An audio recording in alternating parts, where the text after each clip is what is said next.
Bismillahirrahmanirrahim. Assalamualaikum warahmatullahi wabarakatuh.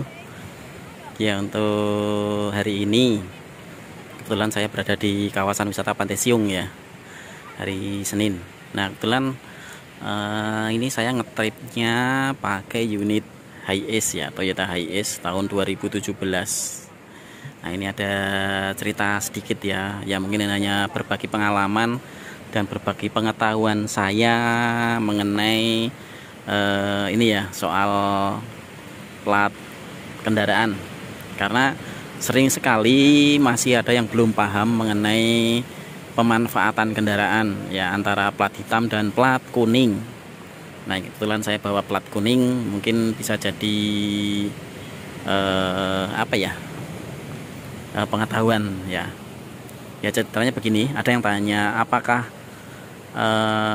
untuk kendaraan Elf atau Hiace plat hitam itu bisa untuk direntalkan. Nah, seperti itu ya pertanyaannya, apakah bisa untuk sewa charter kalau plat hitam?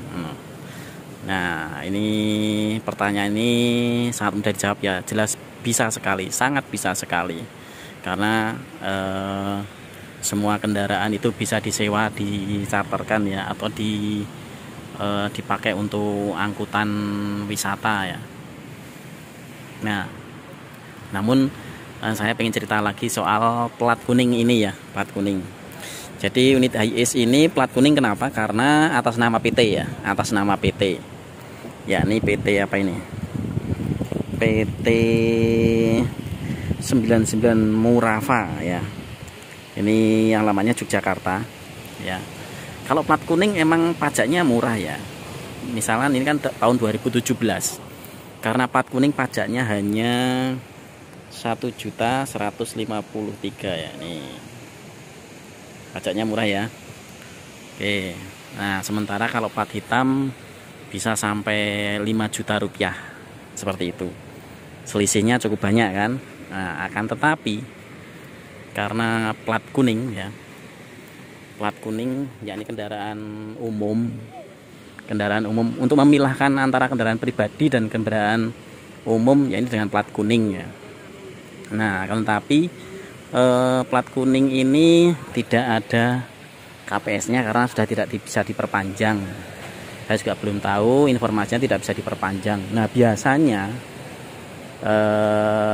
plat kuning ini karena izin pariwisata. Saya lihat ini ada izin pariwisata. Dilihat dari jasa harjanya, ada jasa harja juga ya. Ini pariwisata seperti itu. Ya, nih pariwisata. Jadi jasa harjanya saja sudah bayar 420.000 rupiah ya. Nah, ini dibayarkan setiap tahunnya juga ya. Nah, ini lengkap ya.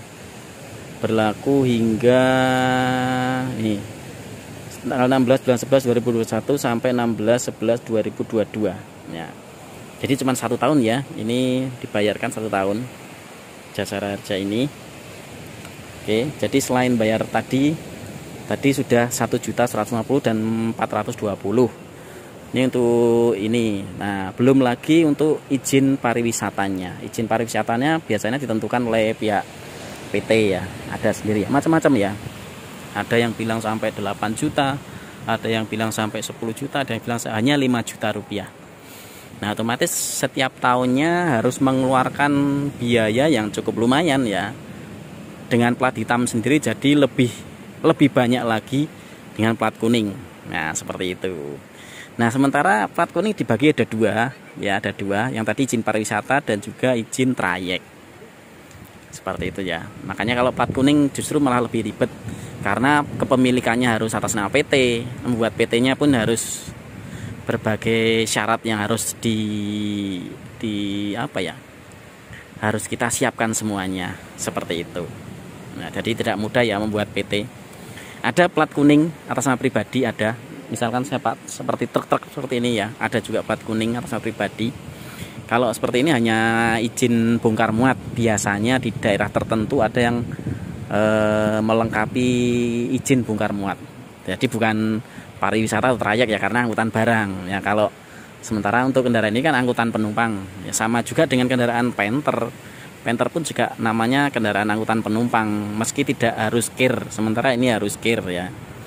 Ya sebenarnya harus dan tidak itu tergantung dari kebijakan Kementerian Perhubungan, karena sampai saat ini masih dianggap abu-abu ya kebijakan harus kir dan tidaknya untuk kendaraan seperti ini. Itu kenapa? Karena saya setiap kali membaca tidak ada yang ditentukan. Ya kalau membawa penumpang orang ya, membawa orang seperti ini ya, Panther plat hitam ya. Ini kan disebut minibus ya, kendaraan minibus ya. Itu jumlah penumpangnya lebih dari 6 orang atau lebih dari 5 orang. Nah kalau otomatis plat kuning dia harus dikir ya, seperti itu. Nah sementara ini tadi kan plat kuning. Nah plat kuning kebetulan ini kan miliknya Mas Wanda. Jadi atas namanya PT tadi kan masih ngikut pemilik sebelumnya ya, belum dibalik nama. Misalnya dibalik nama sama Mas Wanda, biasanya ini ya plat hitam juga karena atas nama pribadi ya. Karena masih ngikut atas nama sebelumnya, jadi masih plat kuning seperti itu. Nah sekarang saya menjawab soal bisa nggak untuk disewakan atau dicatatkan untuk kendaraan plat kuning. Ya bisa sekali ya, bisa sangat bisa sekali, karena plat hitam itu milik pribadi. Misalkan saya punya pribadi ya, sama saja dengan seperti kendaraan ini ya, dimiliki secara pribadi. Nah kebetulan karena ada rombongan khusus yang jumlahnya sesuai dengan kendaraan ini. Misalkan ya kendaraan ini untuk berapa? 15 orang. Biasanya ada tulisannya di situ ya. Misalkan untuk 15 orang ya. Ada jumlah rombongan 15 orang untuk acara khusus, acara tertentu. Ya. Nah, jadi di situ kita ada perjanjian untuk biaya sewa, biaya driver dan lain sebagainya. Otomatis kita sudah diborong sama pihak penyewa tersebut. Ya, jadi kendaraan itu dimanfaatkan secara pribadi oleh rombongan tersebut ya. Jadi mau dibawa kemana aja bebas. Nah seperti itu ya intinya. Kalau plat hitam pun mau dibawa kemana aja bebas. Akan tetapi banyak sekali oknum yang memanfaatkannya dengan dalih ini plat hitam kok membawa penumpang seperti itu. Nah apa bedanya dengan kendaraan ini plat hitam untuk membawa penumpang? Lah manfaatnya apa? Ada tempat duduknya, ada kirnya seperti itu ya. Ada kirnya.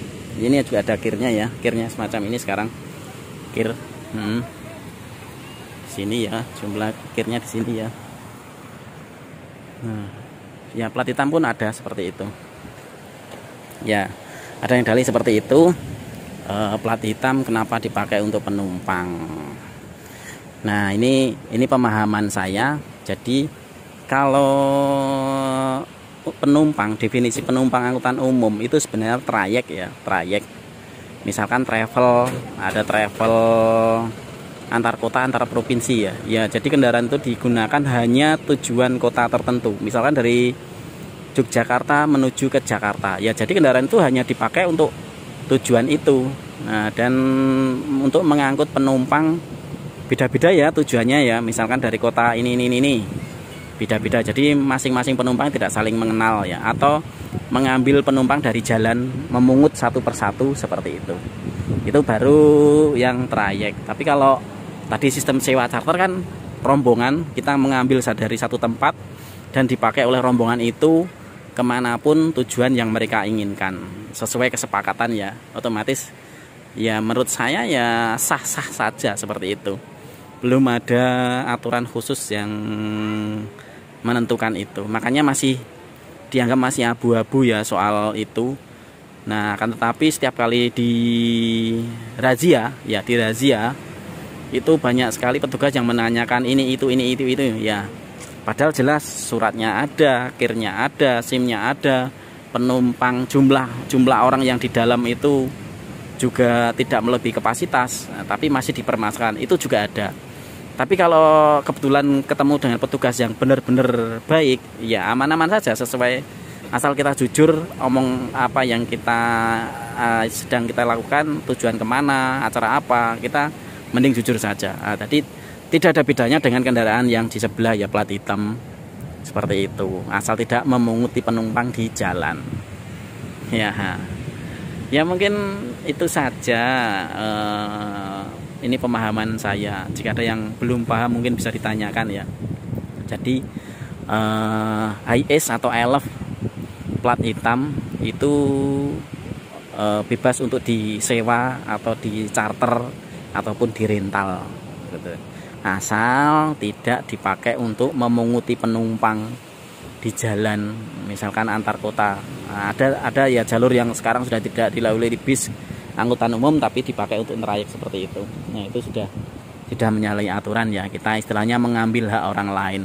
Tapi kalau dengan sistem sewa charter ya kita karena sudah diborong, otomatis kendaraan itu mau dipakai kebutuhan yang borong ya sah-sah saja, seperti itu menurut saya. Ya mungkin itu hanya sekedar cerita dan berbagi pengalaman ya. Makanya informasi ini perlu saya sampaikan karena seringkali saya ditanya soal kendaraan plat hitam apakah bisa dipakai untuk sewa charter. Nah, karena saya setiap hari pun sendiri menggunakan kendaraan plat hitam iLove saya sendiri ya, karena dan setiap hari saya lakukan itu, dan selama di perjalanan pun saya alasannya atau setiap kali ketemu petugas ya omong apa adanya seperti itu, apa yang saya lakukan atau yang saya kerjakan. Ya alhamdulillah sampai selama ini masih aman-aman saja. Nah, pernah saya dikejar ya oleh bukan dikejar, cuman di tol itu ada petugas yang patroli atau patroli jalan raya di tol itu. Pernah ya saya dikejar, tapi saya tetap jalan terus ya, selama saya benar, saya nggak salah, saya jalan terus. Kalau emang itu razia ya konting, saya diberhentikan baru saya berhenti. Tapi kalau hanya mengejar di belakang, saya nggak akan berhenti seperti itu. Oke, itu saja informasinya. Jika ada salah dalam penyampaian saya atau kurang pemahamannya, mungkin bisa ditanyakan lewat komentar. Oke, terima kasih. Saya tutup untuk video hari ini.